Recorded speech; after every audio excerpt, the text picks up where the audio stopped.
تبارك الذي نزل الفرقان على عبده ليكون للعالمين نذيرا نحمده ونصلي على رسوله الکریم اما بعد، اللہ کی نافرمانی کتنی بڑی چیز ہے۔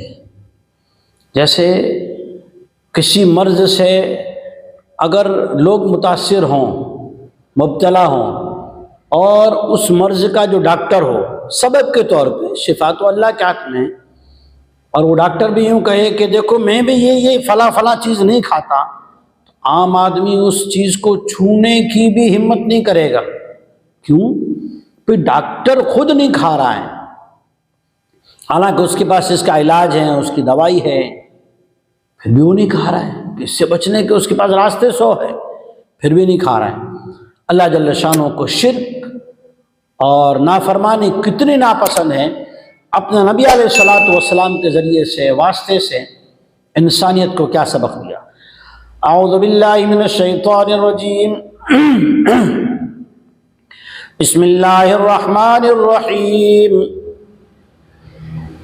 قل انی اخاف ان عصیت ربی عذاب یوم عظیم۔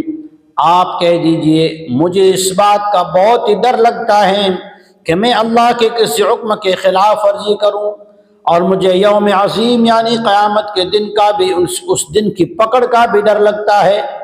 نبی اظہار کر رہے ہیں، اور نبی بھی کون؟ تمام نبیوں کے امام محمد مصطفیٰ صلی اللہ علیہ وسلم کی ذات۔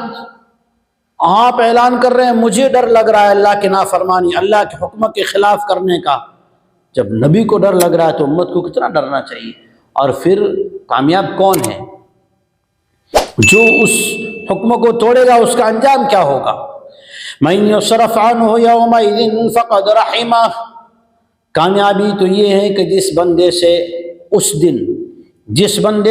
دن اللہ جل شانہ کی رحمت آ جائے، جس بندے پر اس دن اللہ کی رحمت آ جائے، جس بندے پر اس دن اللہ کی رحمت آ جائے، وَذَلِكَ الْفَوْزُ الْمُبِينُ۔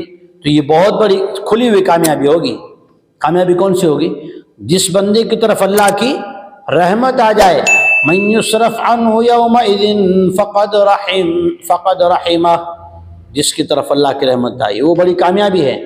وَإِن، اور اختیارات تو دیکھو، وَإِن يَمْسَسْكَ اللَّهُ بِضُرٍّ فَلَا كَاشِفَ لَهُ إِلَّا هُوَ وَإِن يَمْسَسْكَ بِخَيْرٍ فَهُوَ عَلَى كُلِّ شَيْءٍ قَدِيرٌ۔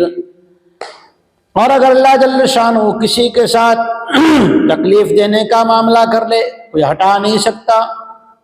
اللہ کسی کو تکلیف دینا چاہے، بیماری ہو، مال کی کمی ہو، سوکھا زمین پہ اتارنا ہو، کسی بھی طرح کی اللہ کی طرف سے کوئی آزمائش آ جائے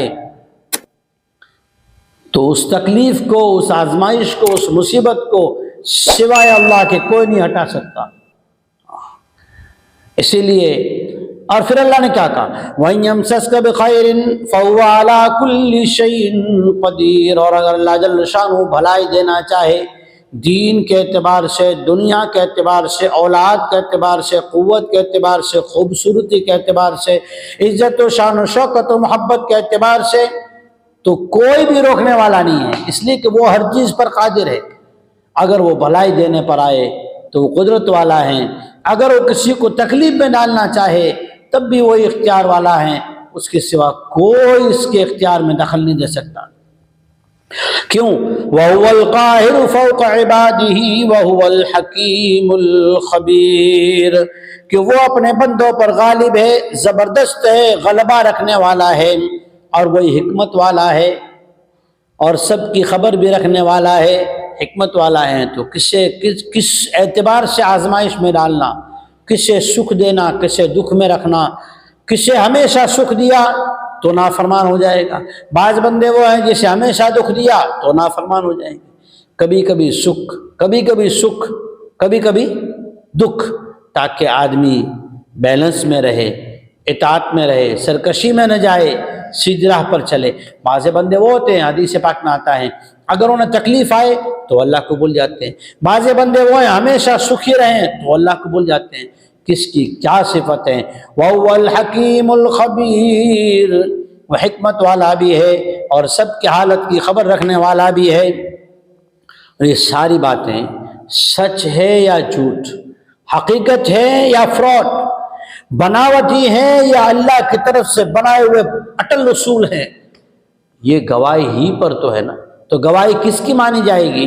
انشاءاللہ آئندہ سبق میں اللہ جل شانہ ہمیں اطاعت و فرما برداری، یقین کامل نصیب فرمائے، اور سرکشی سے، حکم کی نافرمانی کرنے سے حفاظت فرماتے ہوئے اللہ تعالی ہمیں قیامت کے دن کو یاد رکھنے کی اور نبی کریم علیہ الصلاۃ والسلام کے نصیحتوں کو یاد رکھنے کی توفیق عطا فرمائے۔ آمین۔ وآخر دعوانا ان الحمدللہ رب العالمین۔ دین کی بات پھیلانا صدقہ جاریہ ہے، ثواب کی نیت سے ویڈیو کو شیئر ضرور کیجیے۔ جزاک اللہ۔